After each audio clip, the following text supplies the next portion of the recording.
Next up, we would like to invite Dr. Tom Vance. He's the co-chair of the Biofouling Management Expert Group. Tom will discuss the challenges facing the shipping industry in the uptake of biofouling management and explore the current developments in an international regulatory framework to support efficiency and biosecurity of shipping. Thank you, Tom. Thank you very much for the kind introduction, and thank you for the opportunity to talk to you all today, and including our cyber friends as well. So I'm going to give you a quick whistle-stop tour of the sort of hot topics in the biofouling arena. I realise this isn't everyone's cup of tea, so I'm going to give you a quick introduction to myself, the organisation I work for. I'm going to try and get you enthused and maybe one or two of you a little excited about some of the amazing things that happen on the hull of a ship in terms of fouling. We'll look at some issues associated with fouling, some control options, how do we deal with the problem. I'm going to touch on the IMO guidelines and then finish with a sneak peek into the future.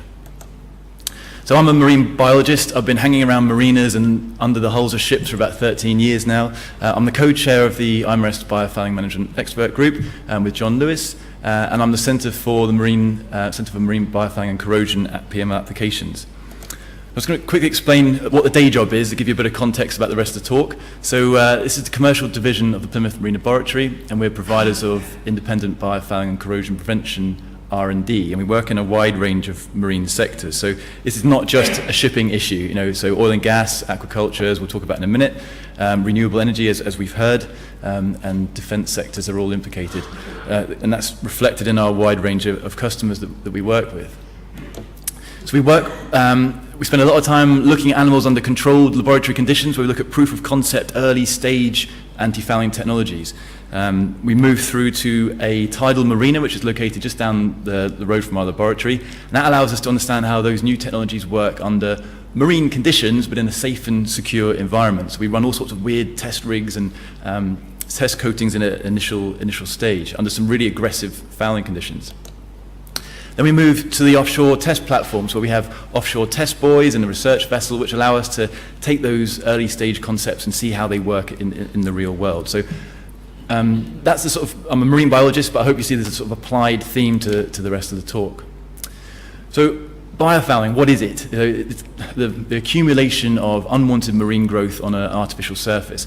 And it's normally described as a linear process, but that isn't really the case. You start off with a conditioning layer which forms on that surface largely as a result of physical forces. And that conditioning layer is then the substrate and the food for microbial colonization in the form of a biofilm, which is then settled on by algal and vertebrate recruits, which then grow into what people recognize as the fully developed fouling assemblage on the side of a vessel there. But big lumps of that assemblage are regularly sloughed off, and then the system reverts back to an earlier stage. So it's definitely not linear. But what determines the risk of a surface being fouled in the first place? So there's a whole range of intrinsic factors which affect the risk of a surface being fouled. So the substrate itself, the rugosity, the surface energy, even the color, believe it or not, has an impact. The environment, obviously, that the substrate's in, so temperature, nutrients, light, and pH, as you might expect. The presence of any chemicals, so biocides from a coating or pollution in a port and harbour, or even chemicals emitted from other fouling organisms on that surface will have an impact on whether that surface fouls and how regularly, and the rate of fouling. Then there's all the extrinsic forces, so the larvae, so which larvae are they from, which animals are they from, how old are they, and how desperate are they to settle. And other process going on with that larval supply in terms of predation and other biological inputs. And then, of course, on top of all that, you've got hydrodynamics, which take all those factors and kind of mix them up and change most of those parameters through time as well. So before you know it, you end up with actually really quite a complex process. So this is where I'm going to try and spread a bit of love for the biology involved here. So we take our humble acorn barnacle, and even that has three main life stages. So the picture on the top right there is of a nautria larval stage, and that can be up in the plankton for a matter of weeks or months. And during that process, it grows and it sort of bursts out of its shell and gets bigger each time. Its eyes fall off during that process, and the whole time, of course, it's dodging being eaten by something bigger and nastier than it. But also, it's trying to eke out a living, so it's hunting for its own phytoplankton food as well. So it's got quite a busy job. The next stage is actually when it encounters the surface, and this is called the cyprid stage. At this stage, the barnacle looks a little bit like an armadillo with a long nose, and it spends a lot of time searching around an area and actually sniffing for the optimum place to settle and recruit. If it finds somewhere it quite likes, it puts down some primary adhesives, and if it really likes it, it'll put down its secondary adhesives, and then you're not going to get rid of it. And it will then change to the adult form, which most of us recognize as a barnacle. And these guys are equipped with, in proportion to their body size, some of the largest male reproductive organs in the animal kingdom. So enough to blush a few cheeks. So we're up against quite a challenge here. So biofouling and slime. This refers to the microbial formation we talked about before. And I've got a problem with the term slime, because I think it's a little bit derogatory. And actually, this is quite an amazing microsystem we're talking about here. So it's actually a complex consortium of over 100 taxa of microbes, fungi, and diatoms. And this amazing picture at the bottom here, which is courtesy of Axel Nobel, so thank you very much for that, using an incredible process. They've got OCT, and it allows you to look at a fully hydrated biofilm. And you can see here, there's a cross-section, there's structure and there's morphology here in this biofilm. And within that film, there are pH gradients, there are nutrient gradients, and there are water channels connecting the top to the bottom. And it's actually more of a sort of marine metropolis than slime, if you ask me. So there's quite a lot going on. But the thing that I find really amazing is that the organisms within that biofilm, using the cell-to-cell communication process, quorum sensing, can actually change their gene expression in response to the environment they're in. So if the vessel goes faster, they will extrude sort of stickier glues and make sure they're stuck down to that surface more readily. So it's a really, really dynamic system, which of course makes it also very difficult to control. Right, issues with biofouling. So I don't need to tell this audience about the impact of fouling on hull performance. And it depends what sort of fouling state you're talking about and what sort of vessel you're talking about, but you can get up to sort of a 40% increase in fuel demand for maintaining the same speed as a result of heavy fouling. And if you think about, as I understand it, the cost of shipping, about between 15 and 50% of that is based on fuel. We're talking about some really, really big impacts here. And as we just heard today, there are SIGs who are in a much better place than I am to talk about the impacts here. But I guess the point I want to get across here is, for me, the real benefit of controlling and managing biofouling is all about this slide here. There are some very other good reasons as well, which we'll come on to, but the main driver for controlling biofouling is on that slide.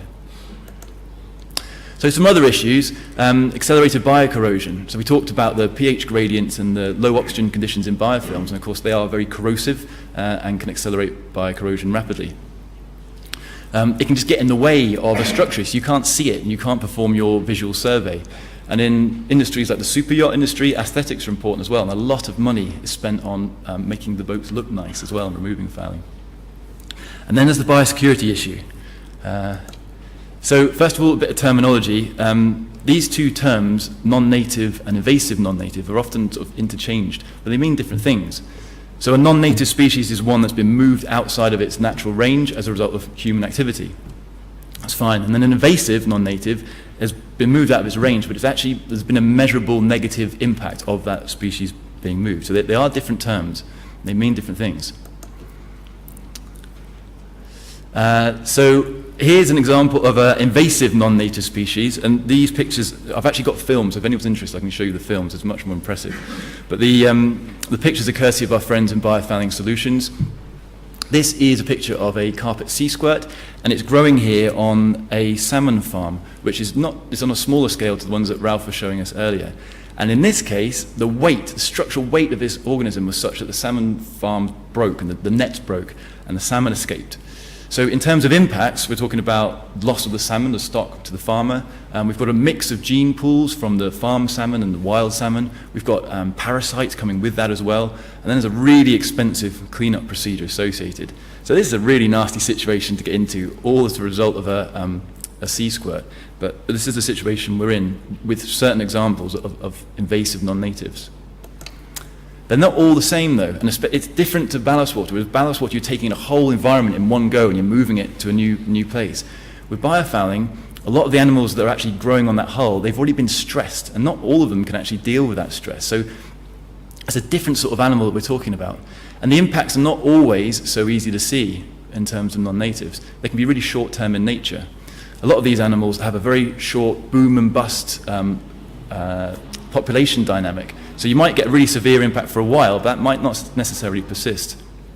We've already heard about non-natives facilitating each other, and that picture there is of a encrusting bryozoan, which is actually copper tolerant. So that will quite happily grow on your freshly painted copper-based antifouling coating. And you can see in the middle there, a few of the zooids start dying off, and then it is colonized by other animals.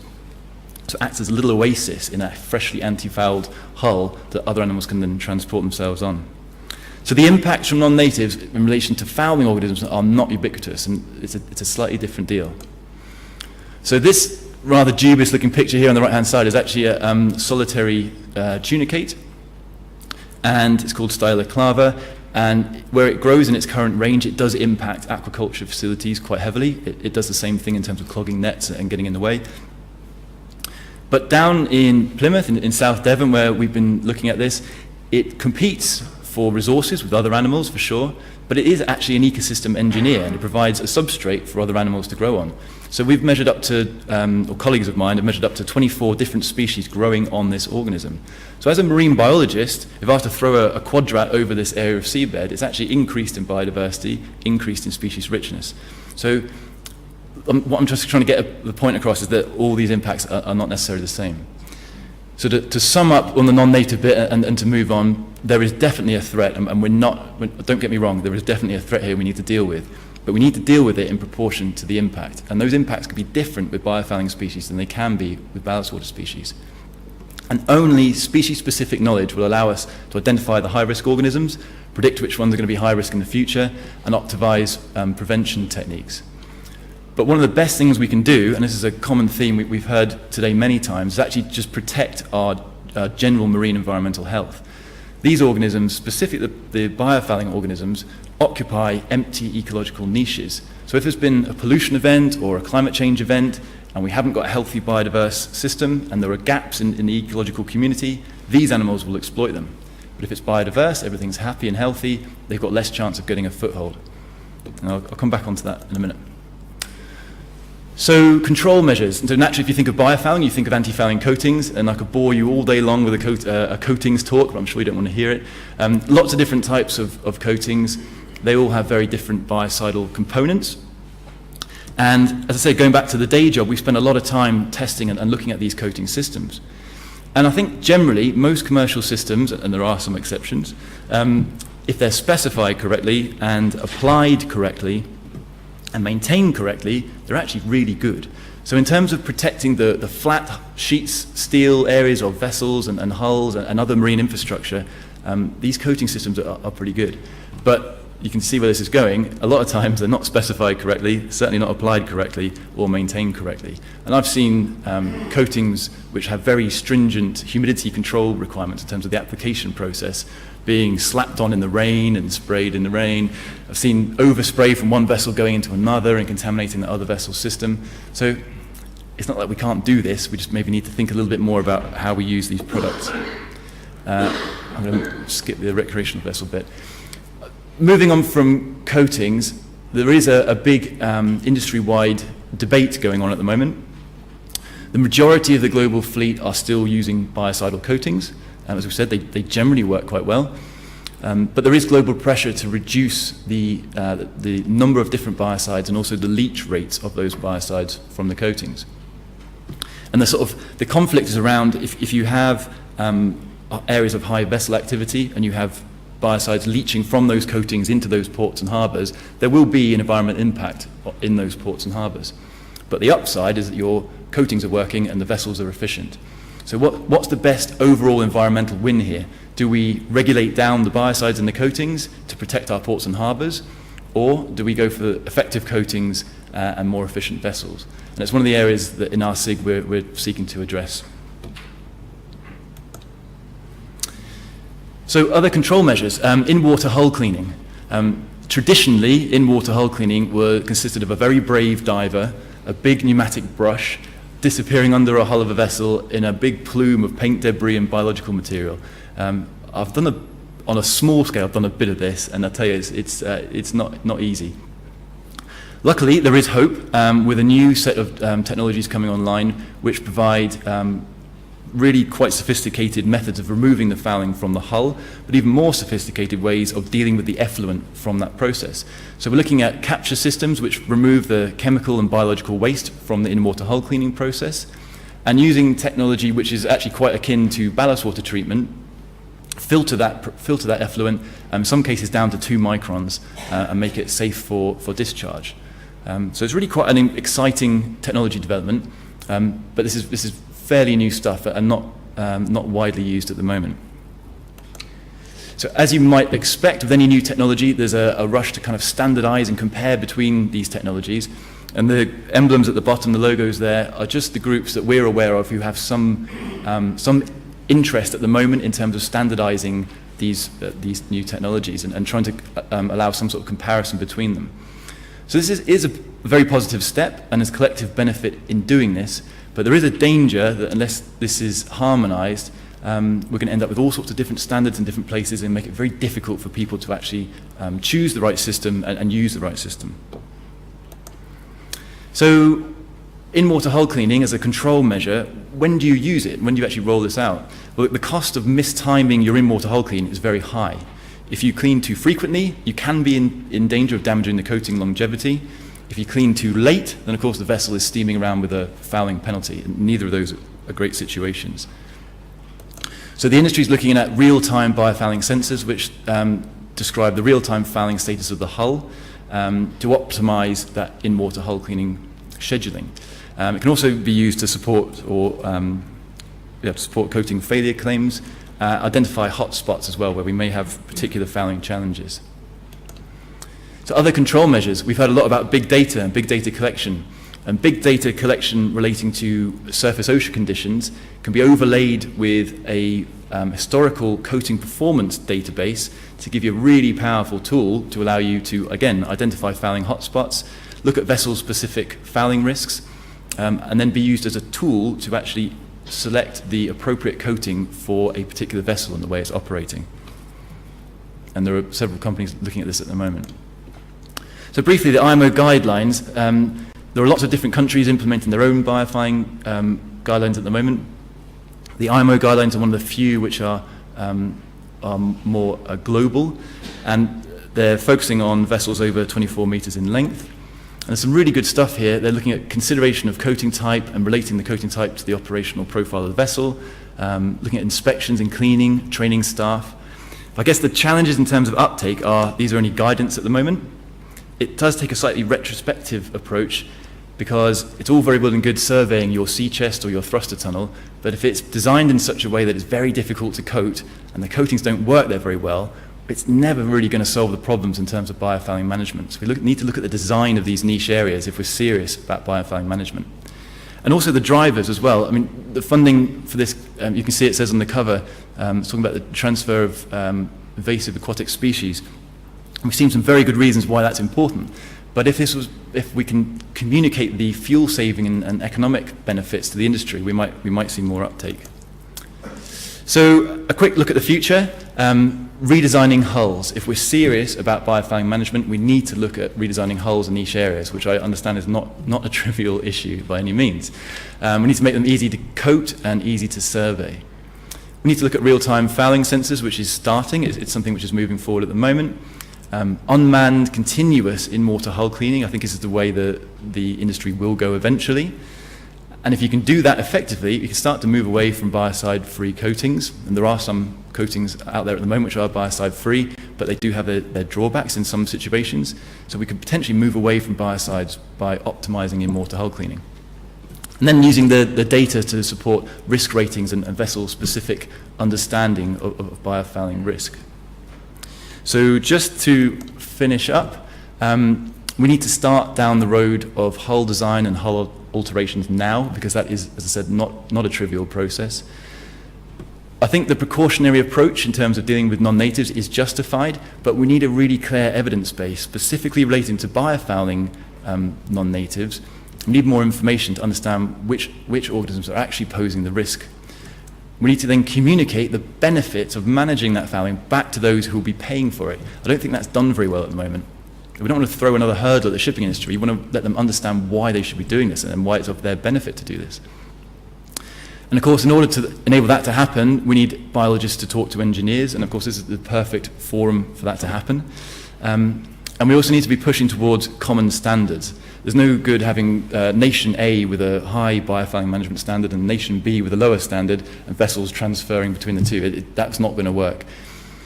And then, as we said, above all, to enable that baseline protection is just to ensure we have a generally high marine environmental health standard overall. So I hope that gave you a whistle-stop tour of the world of biofouling, and yeah, I think I look forward to any questions that may come through.